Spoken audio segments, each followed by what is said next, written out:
जब हम beauty salon जैसी जगह के बारे में बात करते हैं जहां लोगों को ज्यादा आकर्षक दिखाने पर ध्यान दिया जाता है, तो ये उम्मीद की जाती है कि वह जगह खुद आकर्षक दिखे।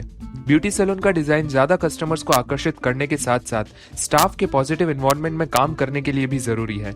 इसलिए एक सैलून ओनर होने के नाते ये जरूरी है कि आप अपने सैलून के इंटीरियर्स और एक्सटीरियर्स दोनों से ही अपने कस्टमर्स पर प्रभाव डालें, जिससे उनमें यह विश्वास बने कि आप कला और सुंदरता के महत्व को समझते हैं। माय सैलून जोन के इस वीडियो में हम फोकस करेंगे उन बातों पर जो एक अट्रैक्टिव सैलून को डिजाइन करने के लिए जरूरी है। इनमें सबसे पहला पॉइंट है आवश्यकता। ब्यूटी सैलून डिजाइन करते समय ध्यान में रखने वाला पहला पॉइंट बुनियादी जरूरतों को पूरा करना है। Proper stands, mirrors, hair wash के लिए अलग से area, desk, chairs, reception area, waiting area और कोई भी बेसिक आवश्यकता जिसे आप अपने सैलून में पूरा करना चाहते हैं, सभी को सूची में सबसे ऊपर रखना चाहिए। पूरे वर्क स्पेस को डिजाइन करते समय खाली जगह का भी विशेष ध्यान रखें। उदाहरण के तौर पर आप नहीं चाहेंगे कि सैलून में आपको घुटन महसूस हो क्योंकि आप अपने सैलून में एक्स्ट्रा कुर्सियां लगाना चाहते थे, या फिर हवा और रोशनी आने के लिए खिड़कियों की बजाय आपने शीशे लगाने को ज्यादा महत्व दिया। महंगे फर्नीचर या शानदार तस्वीरों के लिए आप बुनियादी जरूरतों को नजरअंदाज ना करें।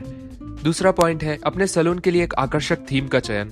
आप अपने सैलून को किस तरह से पेश करना चाहते हैं? एक ऐसी थीम चुनें जो आप और आपके स्टाफ दोनों के हित में हो।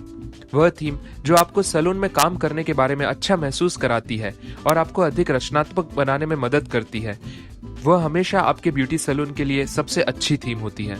चाहे ऐसी क्रिएटिव वॉल पेंटिंग्स हो जो आपको हमेशा अधिक उत्साह से काम करने के लिए प्रेरित करती है, या फिर कोने में रखा एक छोटा सा फिश पॉन्ड जो आपको प्रकृति से जोड़ता है, ये सभी आपके द्वारा अपने सैलून के लिए चुने जाने वाले सबसे अच्छी थीम का हिस्सा है। लेकिन इस बात का ध्यान रखें कि आपकी थीम आपके बिजनेस से संबंधित हो।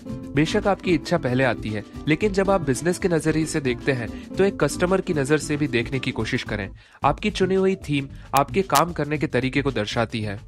एक ऐसी थीम जो किसी कहानी को बयां करती हो। सैलून की दीवारों की बनावट, भारी पर्दे, फर्नीचर और शीशों की ऐसी डिजाइन जो कस्टमर्स अनदेखा न कर सके और उसके बारे में बात किए बिना भी न रह पाए।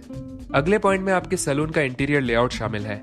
आपको रिसेप्शन एरिया, वेटिंग एरिया और वर्किंग एरिया के लिए जगह बनाते समय अपने सैलून के आकार को ध्यान में रखने की जरूरत है। यहाँ कुछ बुनियादी बातों को ध्यान में रखा जाना चाहिए, जैसे कि रिसेप्शन एरिया ठीक सामने की ओर होना चाहिए और वेटिंग एरिया इतना बड़ा हो कि एक समय के अंतराल में आने वाले कस्टमर्स वहां आराम से बैठ पाएं। आप एक जैसी सेवाओं के लिए वर्किंग एरिया को अपने तरीके से ऐसे सेट कर सकते हैं जिससे क्लाइंट्स को किसी तरह की कंफ्यूजन ना हो, या फिर आप चेयर्स और मिरर्स को ऐसे एंगल में सेट करें कि आपको अपने काम के लिए ज्यादा जगह मिल पाए। ध्यान रखें कि आपके सैलून में अधिक भीड़ ना हो, जिससे कस्टमर्स के साथ साथ आपका स्टाफ भी आराम से काम कर पाए। आखिरी पॉइंट, अपनी मान्यताओं का भी ध्यान रखें।